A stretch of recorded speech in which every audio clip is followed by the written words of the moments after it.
नमस्कार, मैं रचा सिंह और आप देख रहे हैं सी न्यूज भारत। वक्त हो चुका है न्यूज बुलेटिन का। इस बुलेटिन में बात करेंगे मध्य प्रदेश की गाडरवारा की, जहां गत रात्रि ग्राम पंचायत रामपुरा में हुए दुखद हादसे को लेकर शिक्षा एवं परिवहन मंत्री ने गहरी संवेदना व्यक्त की है और पीड़ित परिवार में मृतकों को 4-4 लाख रुपए की सहायता राशि की घोषणा की है और 1 लाख रुपए मकान मरम्मत के लिए देने की घोषणा की है। सुनिए। रामपुरा में दुखद घटना हुई है।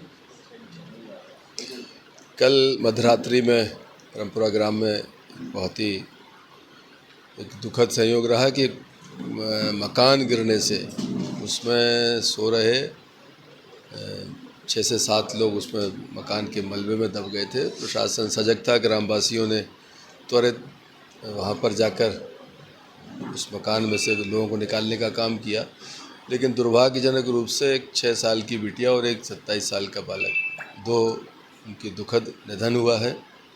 बाकी हॉस्पिटलाइज़ किए हैं और ख़तरे से बाहर हैं। और मुझे लगता है कि ये बारिश में एक दुखद संयोग रहा कि वो कच्चा मकान, सावधानी थोड़ी सी बढ़ती जाती और शायद ये घटना टाली जा सकती थी, यानी दुर्भाग्यजनक घटना हुई। कहीं ना कहीं देखने को मिल रहा है कि आवास की भ्रष्टाचार सामने आ रहा है, जिसमें अपात्र लोगों को दिए गए हैं आवास और ये इस प्रकार के पात्र लोगों को नहीं दिए गए। ऐसा नहीं है। आवास की प्रक्रिया तय है ग्रामीण क्षेत्रों में। जो इनकी एक प्राथमिकता सूची बनती है, 2011 में बनी, 16 में बनी, बाद में 18 में बनी, उसके क्रम से इनको आवास मिलता।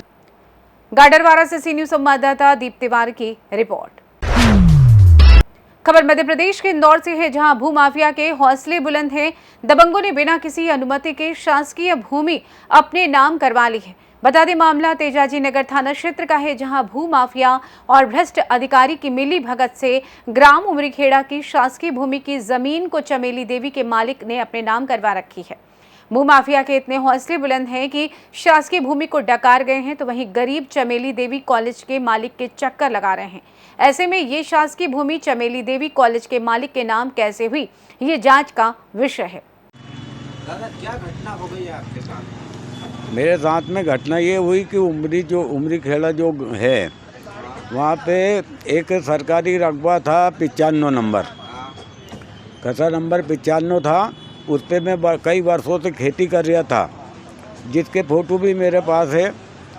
और ये जो कॉलेज है, कॉलेज वाले ने मेरे को उस ज़मीन से बेदखल करके और वो ज़मीन हथिया ली गई। कौन सा कॉलेज है वो जो था?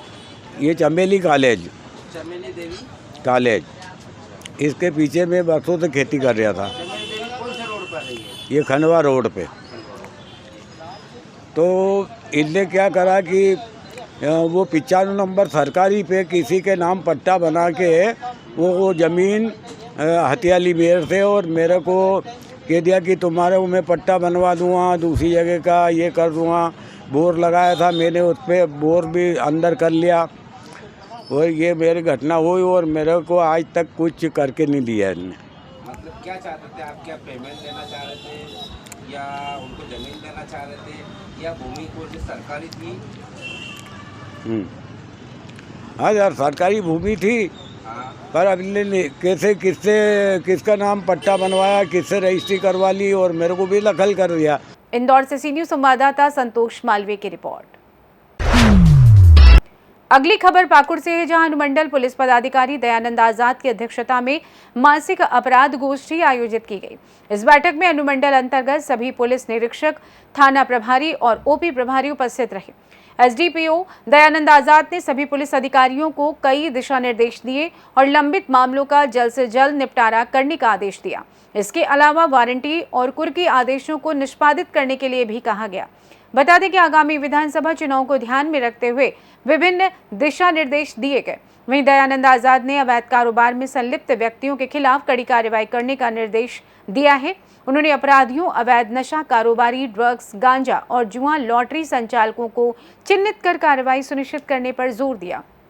इस मौके पर प्रशिक्षु डीएसपी अजय आर्यन, नगर थाना प्रभारी दिलीप कुमार बास्की, मुफस्सिल थाना प्रभारी संजीव कुमार सहित अन्य उपस्थित रहे। मासिक अपराध गोष्ठी हर महीने होती है।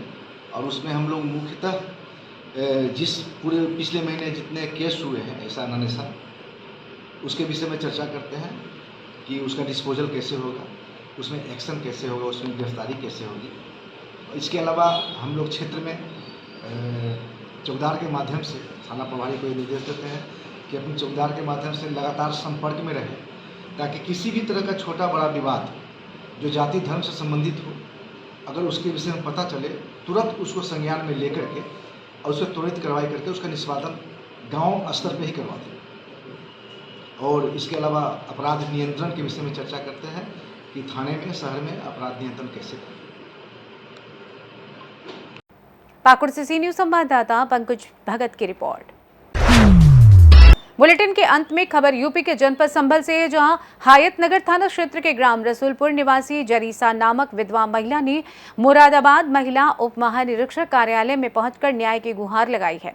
पीड़ित महिला ने हजरतनगर गढ़ी थाना क्षेत्र की निवासी युवती पर आरोप लगाते हुए कहा है कि युवती बीते दिसंबर 2022 से उनके बेटों को फंसाने में लगी है।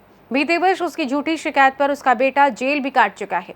बावजूद इसके युवती लगातार शिकायती पत्र देकर उसके बेटों व परिवार को परेशान कर रही है। अब युवती अदालत द्वारा उसके बेटों को फंसाने का प्रयास कर रही है, जिस कारण अदालत द्वारा उसके बेटों पर रिपोर्ट दर्ज हो चुकी है, जिस कारण विधवा महिला ने पुलिस उप महानिरीक्षक से गुहार लगाई है कि हायतनगर थाना पुलिस आदेशित किया जाए कि उसके बच्चों पर झूठा मुकदमा लिखना बंद कर दिया जाए और झूठे शिकायती पत्र दे रही युवती के खिलाफ कार्रवाई की जाए।